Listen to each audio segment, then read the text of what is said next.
Hi everyone, in today's video we will see how to turn on shift lock in Roblox on Xbox Series XS, enable and use the camera lock.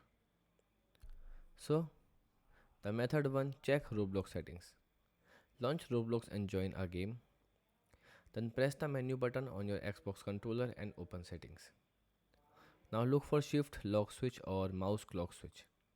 If the option is available, turn it on and return to the game and test the camera lock feature again.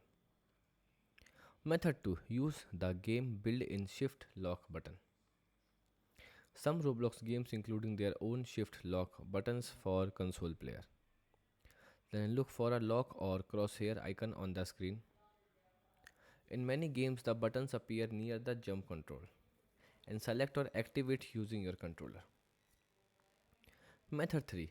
Try the controller toggle. In some experiences, players report the repeatedly pressing the RT, the right trigger, can active shift lock mode until a crosshair appear on screen. Once activated, a single press may toggle it on and off. This behavior depends on the specific game. Goodbye and thanks for watching.